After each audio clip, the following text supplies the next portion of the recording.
Hello everyone, कैसे हैं आप सब। तो आज की इस क्लास में आपको मैकेनिकल प्रॉपर्टी पढ़ाने जा रहा हूँ। पहले मैं हेडिंग बना लेता हूँ। मैकेनिकल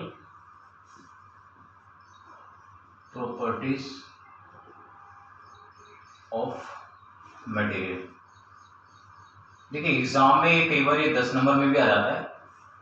पूछ लेंगे explain mechanical property of material या explain mechanical property of metals. ठीक है, तो एक एक करके डिस्कस करते हैं। और ये चीज़ मैंने पहले भी पढ़ा रखा है, तो अगर क्लियर नहीं है तो कोई दिक्कत नहीं, इसको ध्यान से देखें इस क्लास को। तो मैकेनिकल प्रॉपर्टी ऑफ मटेरियल में पहले मैं आपको इट हैज फॉलोइंग प्रॉपर्टी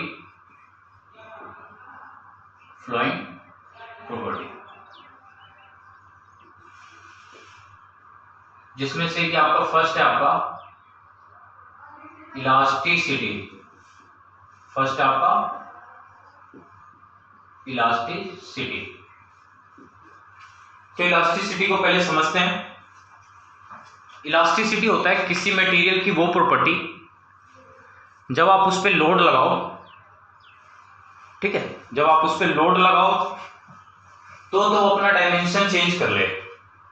ठीक है, लोड लगने के बाद डायमेंशन चेंज कर ले, और जैसे ही हम उसको लोड को हटाएं तो वापस अपनी ओरिजिनल डायमेंशन में आ जाए, तो उसको हम बोलते हैं इलास्टिसिटी।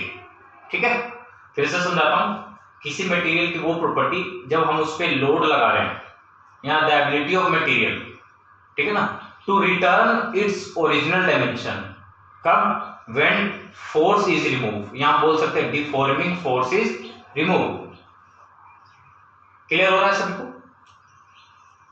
किसी मटेरियल की वो प्रॉपर्टी जब हम उस पर लोड लगाएं तो वो अपना डायमेंशन चेंज कर ले, और जैसे ही लोड हटाएं तो वापस अपने ओरिजिनल डायमेंशन में वापस आ जाए, तो उसको बोलते हैं इलास्टिसिटी। तो इसको लिखता हूं मैं, the ability of material, that ability of material to return in its original shape and size बोल दीजिए या डायमेंशन बोल दीजिए, कोई दिक्कत नहीं है। तो इसमें मैं लिख देता हूं ability of material to return in its original shape and size. Ability of material to return in its original shape and size. कब? After force is removed या deforming force is removed. Deforming force is removed. ठीक है, तो ये आपका topic हो गया, इसको नोट डाउन कर लीजिए। The ability of material to return in its original shape and size after deforming force is removed. आ रहा है समझ में? और शेप एंड साइज की जगह डायमेंशन भी लिख सकते हैं, इन its original dimension after deforming force is removed. अब इसके बाद नेक्स्ट टॉपिक है आपका प्लास्टिसिटी। तो प्लास्टिसिटी जो है वो इलास्टिसिटी का अपोजिट होता है। ठीक है, plasticity is opposite to elasticity. तो अपोजिट का मतलब कि जब आप उस पे किसी बॉडी पे किसी मटेरियल पे, मैं प्लास्टिसिटी की बात कर रहा हूं, तो प्लास्टिसिटी किसी मटेरियल की वो प्रॉपर्टी जब हम उस पे लोड लगाएं, फोर्स लगाएं, तो अपना डायमेंशन चेंज कर ले, और जब फोर्स हटाएं तो वो वापिस ओरिजिनल शेप में ना आए, does not returning original dimension, तो उसको हम क्या बोलते हैं? प्लास्टिसिटी। तो पहले इलास्टिसिटी ये समझ में आ गया, तो इसमें लिख दीजिए नोट डाउन करके ऐसे, metals has good elasticity। Metal की इलास्टिसिटी अच्छी होती है। सेकंड है आपका प्लास्टिसिटी। सेकंड है आपका प्लास्टिसिटी। तो प्लास्टिसिटी किसी मटेरियल की वो प्रॉपर्टी कि वो अपने वापस डायमेंशन में ना आए जब उसमें से हम डिफॉर्मिंग फोर्स हटा भी दें, तो मतलब वो एक नई शेप में चला जाए, ओरिजिनल डायमेंशन, उसका डायमेंशन जो है वो चेंज हो जाए, इसका मतलब ये। तो किसी मटेरियल की, इसमें आपने लिखा है कि the ability of material to return in its original shape and size after deforming force exerted. तो इसमें हम इसी डेफिनेशन को यहां लिखना है, इसमें क्या लिखना है, डज नॉट रिटर्न, ठीक है, और कुछ डिफरेंस नहीं है। तो मैं लिख दूं the ability of material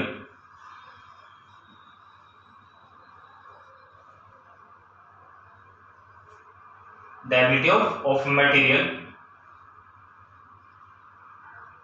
to does not return in original dimension लिख लीजिए, शेप एंड साइज लिख लीजिए, आफ्टर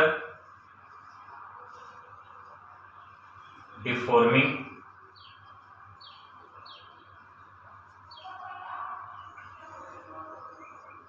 फोर्स इज रिमूव।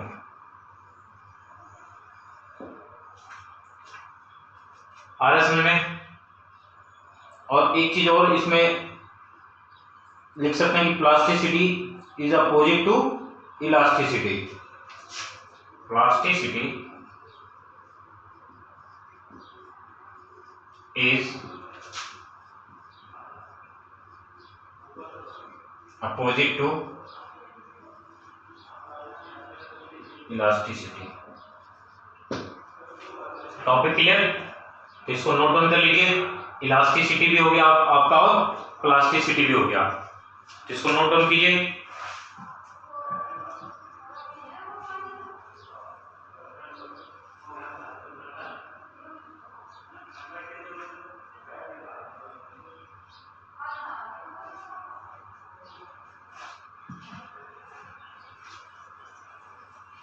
तो इसको रफ कर दो।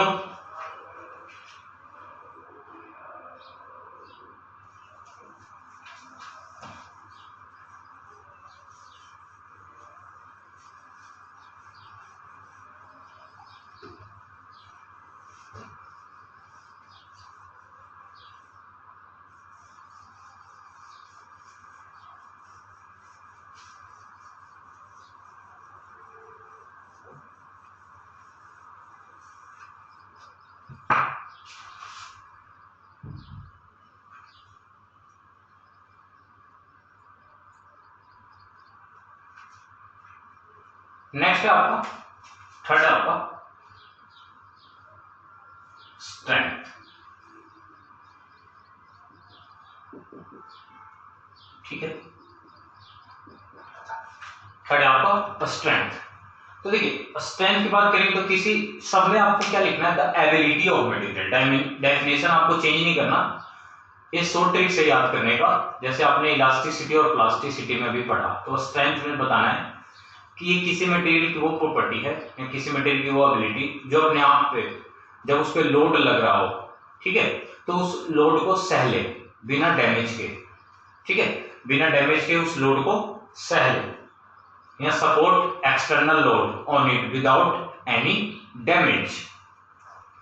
फिर से बता रहा हूं, किसी मटेरियल की वो प्रॉपर्टी जब उस पर हम उस मटेरियल पे कोई लोड रखें, एक्सटर्नल लोड अप्लाई करें, तो वो डैमेज ना हो और बिना डैमेज के उस लोड को सह ले, ठीक है। यहाँ the ability of material to support external load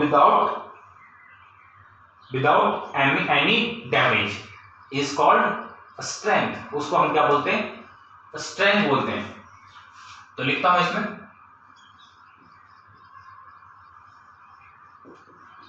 the ability of material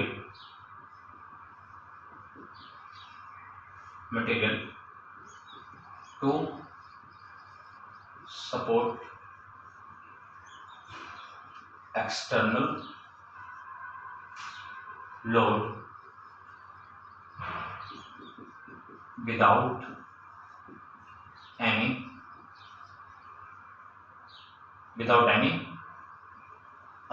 damage, without any damage, ठीक है, is called strength. आगे समझ में, the ability of material to support external load without any damage is called a strength. अब इसमें एक चीज और लिखना है आपको कि जो मेटल है, मेटल का जो स्ट्रेंथ है वो बहुत अच्छा होता है. Metal has good strength.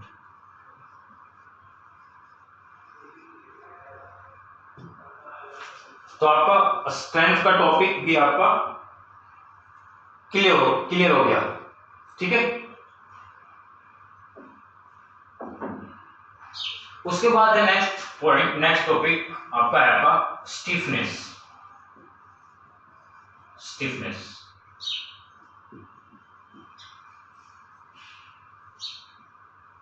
ठीक है, तो स्टिफनेस को समझते हैं. स्टिफनेस वैसे इसका एक फॉर्मूला होता है लोड बटा डिफ्लेक्शन. मतलब किसी बॉडी पे लोड लगने की वजह से कितना डिफ्लेक्शन हुआ है, ठीक है. तो लोड बटा डिफ्लेक्शन क्या कहलाता है? स्टिफनेस. लेकिन अब प्रॉपर्टी की बात आ रही है तो कि कैसे इसको समझते हैं. देखिए, किसी मटेरियल पे आप लोड लगा रहे हो और लोड लगाने की वजह से वो डिफ्लेक्शन जो भी होता है, इलास्टिक डिफ्लेक्शन हो गया है ना, उसको डिफ्लेक्शन होने से रजिस्ट करे अपने आप को. किसी मटेरियल की वो प्रॉपर्टी जब उस पे लोड लगे, उस लोड को लोड लगने के बाद रजिस्ट करे डिफ्लेक्शन होने से, उसको हम क्या बोलेंगे? स्टिफनेस बोलेंगे, ठीक है. तो इसमें लिखता हूं the ability of material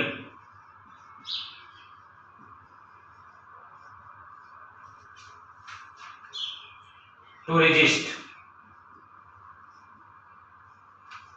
means रोकना, resist, the ability of material to resist deflection,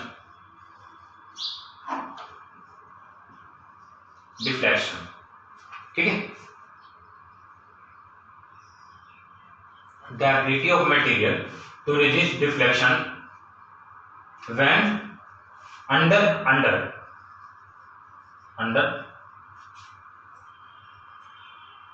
external load लिख दीजिए यहाँ applied load. The ability of material to resist deflection under external load, जब उस पे एक्सटर्नल लोड लग रहा हो तो डिफ्लेक्शन होने से अपने आप को रोके, is called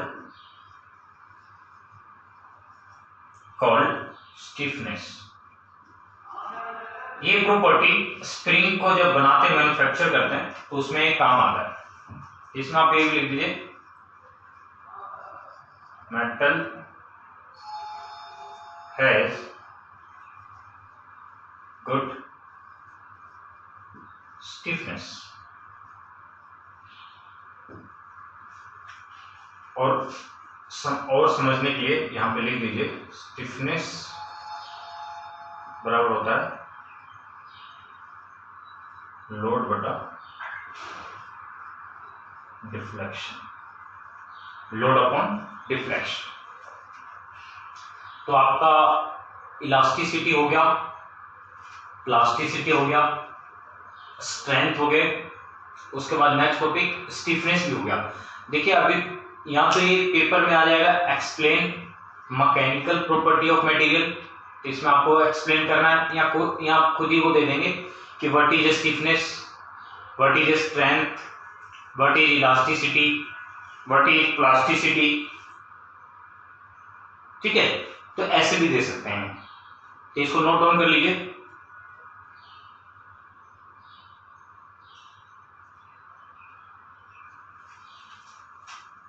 मैं इसे रख देता हूं।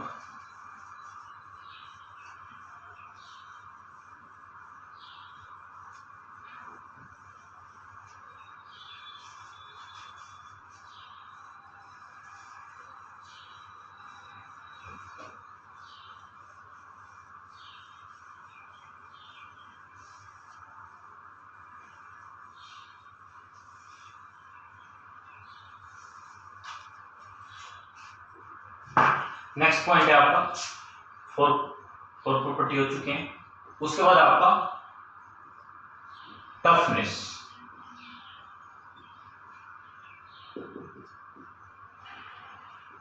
टफनेस टफनेस होता है कि कोई मटेरियल है और उस पर एक शॉक लोड लगे, ठीक है ना, एक शॉक लोड लगे, अप्लाई हो, और उस शॉक लोड के लगने की वजह से अपने आप को फ्रैक्चर होने से रोके, रेजिस्ट टू फ्रैक्चर, कब, अंडर शॉक लोड, उसको हम बोलते हैं टफनेस। अब जैसे आप बस में या गाड़ी में सफर कर रहे होते हैं तो कई बार जैसे रोड पे जैसे गड्ढे आ गया, उसमें जैसे अचानक से गाड़ी जब उसका जो टायर जो भी है जब गड्ढे में जाता है तो एक झटका सा एक शॉक लोड उस टाइम जनरेट होता है, प्रोड्यूस होता है। तो उस शॉक लोड को वो मटेरियल जैसे एक्सेल्स हो गए, फ्रंट एक्सेल रियर एक्सेल सारे जो भी है सह लेता है। तो इट मींस हम ये कह सकते हैं अगर वो मटेरियल की प्रॉपर्टी नहीं होती टफनेस की प्रॉपर्टी तो वहां पे वो फ्रैक्चर हो जाता है या टूट जाता। तो इट मींस टफनेस कहते हैं कि जब उस पर किसी भी मटेरियल पे शॉक लोड लग रहा हो तो उस पे फ्रैक्चर होने से उस मटेरियल को रोक सके, उसको बोलते हैं टफनेस। कब, जब शॉक लोड लग रहा हो, ठीक है ना। तो इसमें लिखना है the ability of material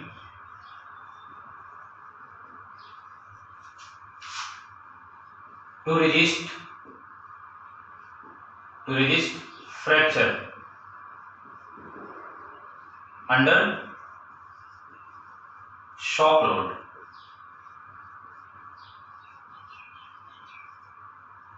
is called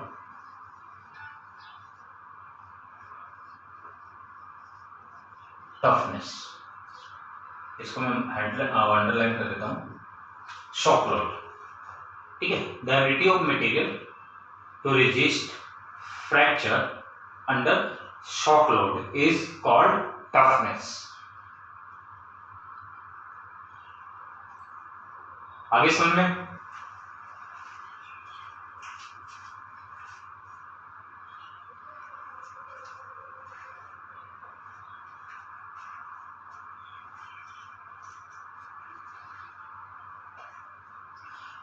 उसके बाद नेक्स्ट है आपका डक्टिलिटी। नेक्स्ट पॉइंट है आपका डक्टिलिटी। तो डक्टिलिटी किसी मटेरियल की वो property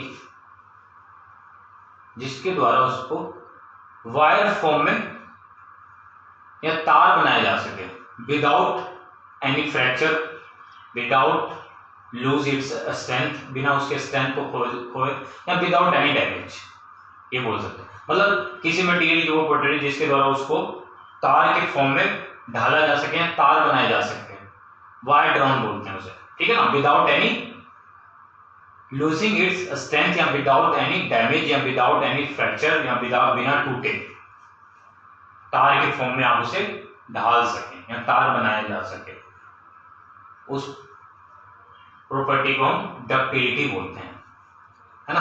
the ability of material to drawn into wire without any damage या without losing its strength, बिना उसके स्ट्रेंथ को खोए। तो लिख देता हूं मैं, the ability of a material to drawn into wires without any damage, बिना डैमेज के, और अथवा में लिख सकते हैं लूजिंग इट्स स्ट्रेंथ, या बिना स्ट्रेंथ को खोए। लूजिंग या इसमें विदाउट एनी डैमेज ही यहीं तक रहने दीजिए। तो without any damage, the ability of material to drawn into wires without any damage, और तो लिख लीजिए, और without any damage of losing its strength. और लूजिंग नहीं मतलब विदाउट लूजिंग इट्स स्ट्रेंथ, और लगा दिया मैंने तो विदाउट आ जाएगा, दोनों के साथ जुड़ जाएगा, ठीक है। Its strength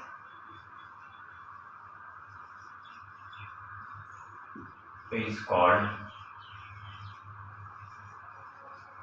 elasticity। इतना हो गया। तो कुछ मेटल्स हैं फॉर एग्जांपल, जैसे इनमें कौन कौन से आ जाते हैं जिनकी इलास्टिसिटी अच्छी है। सबसे अच्छी जो इलास्टिसिटी है वो गोल्ड की होती है, ठीक है, लेकिन गोल्ड इतना महंगा होता है इसलिए वजह से हम इसको वायर फॉर्म में नहीं डाल सकते। ज़्यादातर जो वायर्स बनाए जाते हैं वो कॉपर के, आयरन के, एल्युमिनियम वायर्स यही होते हैं। एग्जाम्पल में आप लिख दीजिए गोल्ड, एल्युमिनियम, इसको शॉर्ट फॉर्म में रहने दीजिए एल्युमिनियम, कॉपर, आयरन। तो आपका डक्टिलिटी भी हो गया, टफनेस टॉपिक भी हो गया, तो नोट डाउन कर लीजिए।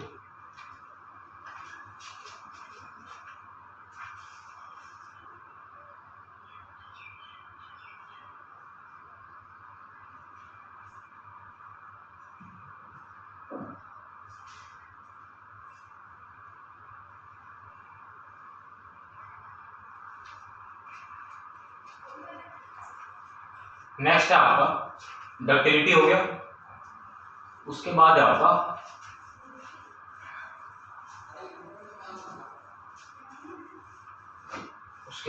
मैलिएबिलिटी। क्या है?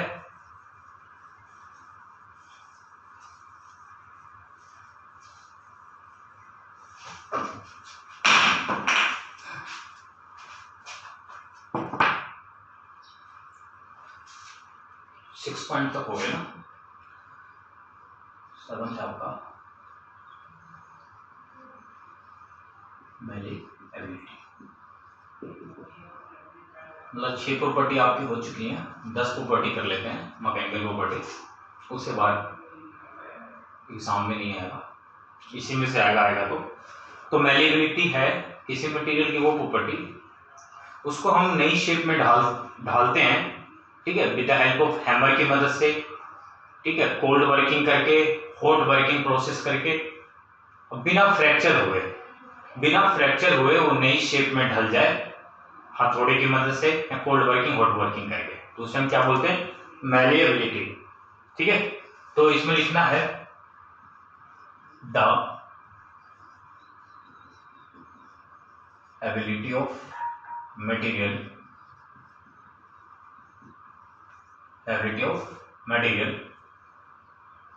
टू डिफॉर्म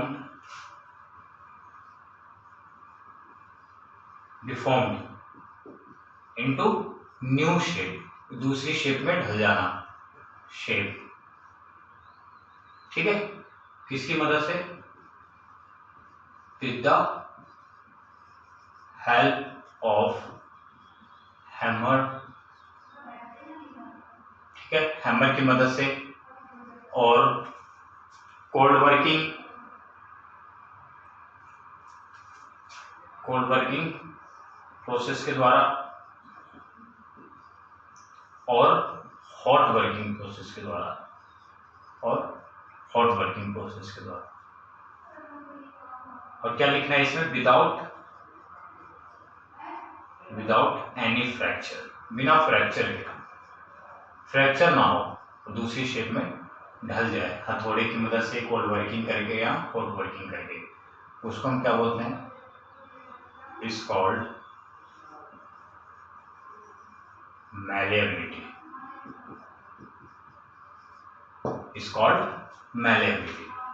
तो देखिए जिस मटेरियल्स की डक्टिलिटी प्रॉपर्टी अच्छी होती है ना, जिन जिन मेटल्स की, उनकी मैलिएबिलिटी प्रॉपर्टी भी अच्छी होती है। तो फॉर एग्जांपल में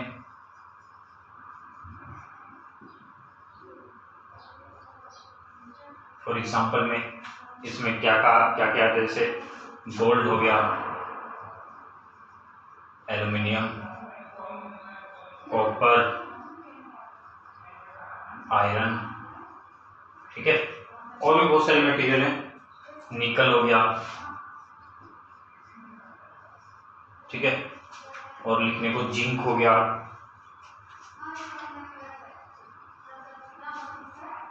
तो ये मटेरियल्स जो हैं इनकी मैलिएबिलिटी प्रॉपर्टी अच्छी होती है, ठीक है।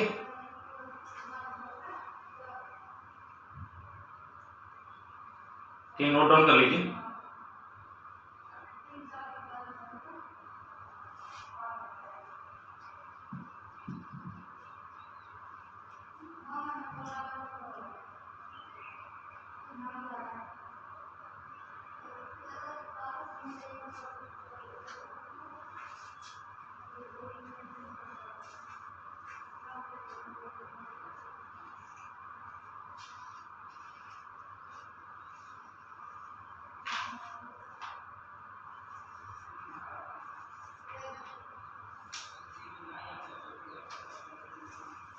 नेक्स्ट है आपका, इसके बाद आपका है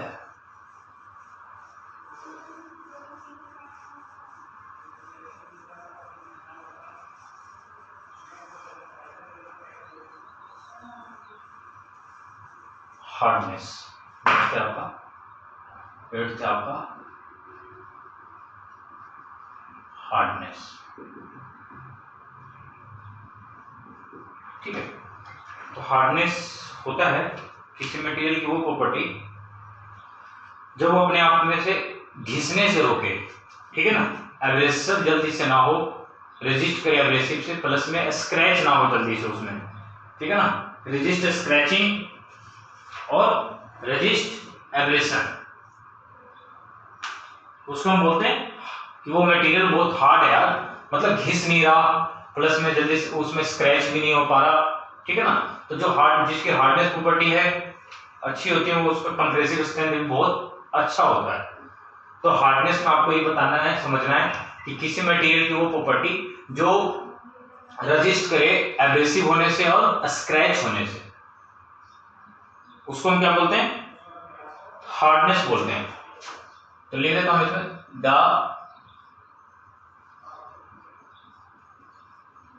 ability of material to resist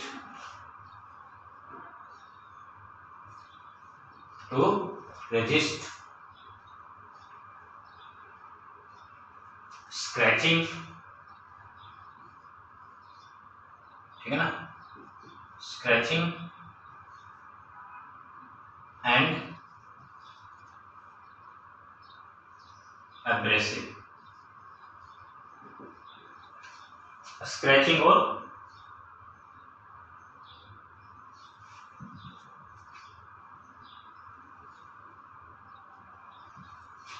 ठीक है, the ability of material to resist scratching, यहां सी लगा दीजिए, ठीक है।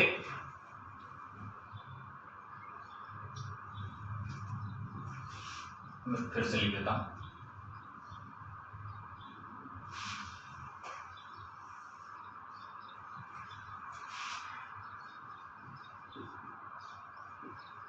स्क्रैचिंग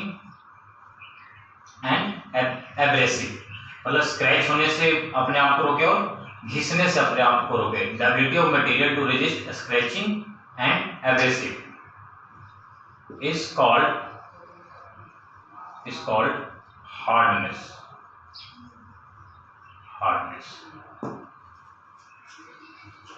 ठीक है, ये भी इंपॉर्टेंट है, एग्जाम में आ जाता है ये भी।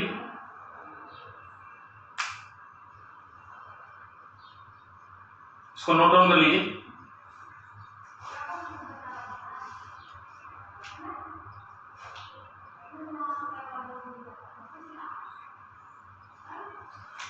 उसके बाद है 9 है आपका फटीग। क्या आपका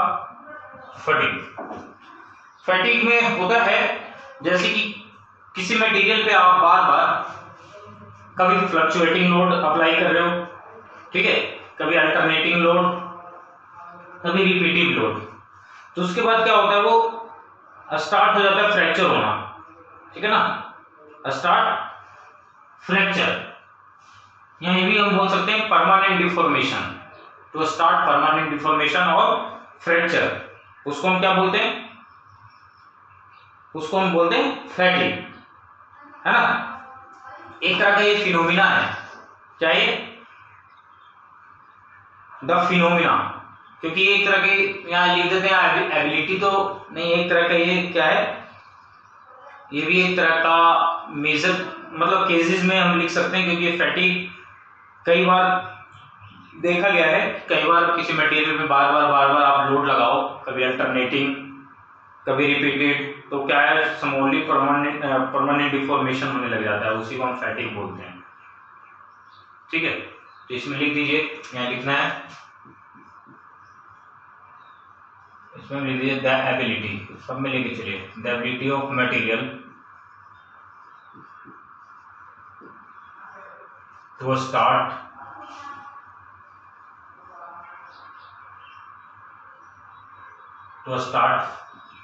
फ्रैक्चर और अथवा में स्लोली परमानेंट डिफॉर्मेशन।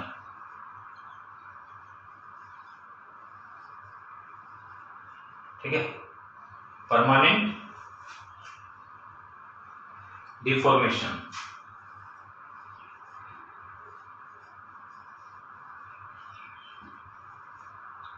कब, अंडर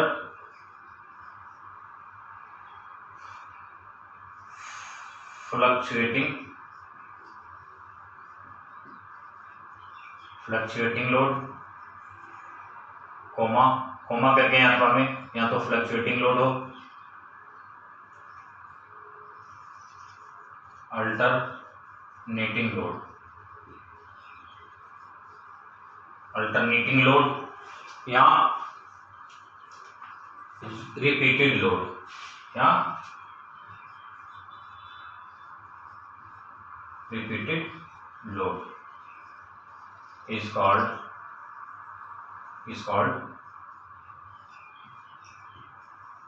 फैटिग।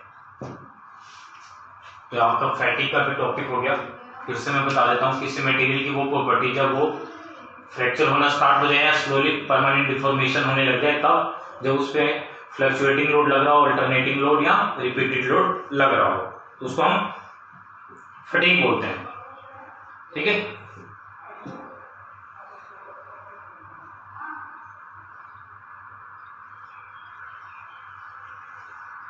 इसको नोट डाउन कर लीजिए, मैं ऊपर का ये रफ कर देता हूं। नेक्स्ट है आपका क्रीप,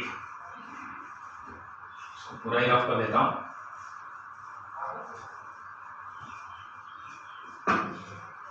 नेक्स्ट है आपका क्रीप, 10th पॉइंट।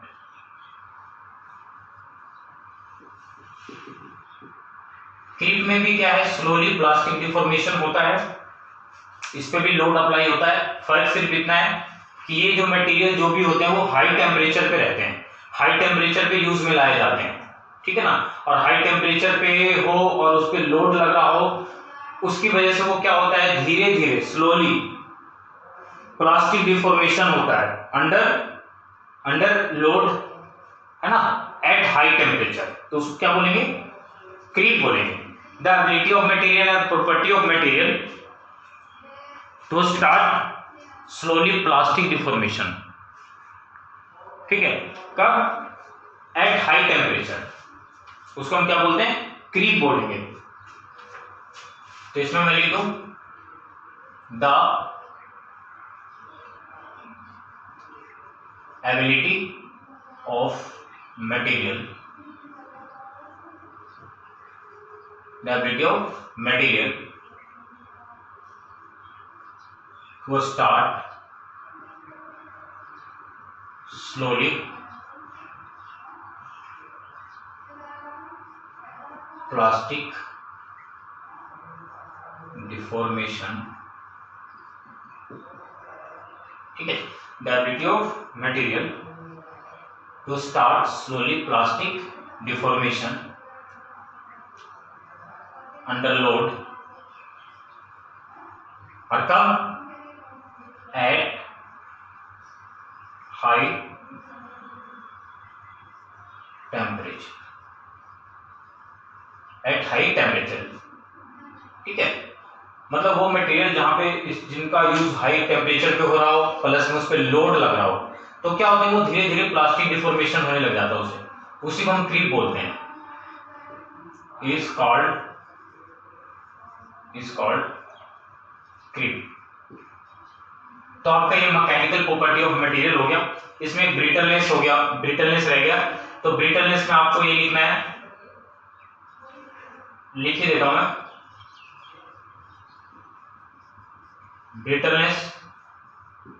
तो देखिए किसी मटेरियल की वो प्रॉपर्टी, जब उस पर लोड लगे तो वो फ्रैक्चर ही हो जाए, मतलब टूट ही जाए लोड लगने के बाद, है ना, या शॉक कोई भी लोड अप्लाई कर दो वो टूट जाए, या लोडने पे ब्रिटलनेस ही बोलते हैं। तो इसमें बस आपको ये लिखना है, it is opposite to toughness. Toughness का अपोजिट होता है। टफनेस में क्या होता है, वो सह लेता है वो शॉक लोड को, फ्रैक्चर नहीं होता। इसमें क्या है, वो फ्रैक्चर हो जाएगा। तो जो मैंने टफनेस का जो डेफिनेशन करवाया है उसी में ही आप बोल सकते हैं कि टफनेस, इसमें क्या होता है, ब्रिटल हो जाता है, वो फ्रैक्चर हो जाता है उसमें, ठीक है ना, रेजिस्ट नहीं कर पाता अपने आप को।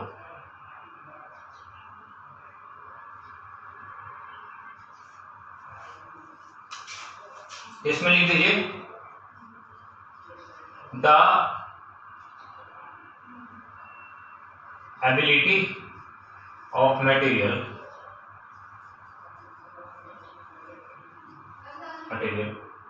To start fracture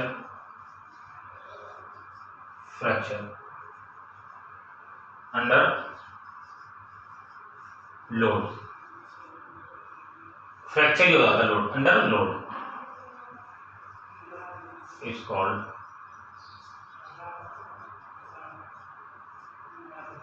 brittleness. तो आपकी mechanical property of material complete हो गया है, मोस्ट इंपॉर्टेंट टॉपिक है। ठीक है, तो इसको आपको कर लेना है कंप्लीट और इसको नोट डाउन कर लीजिए।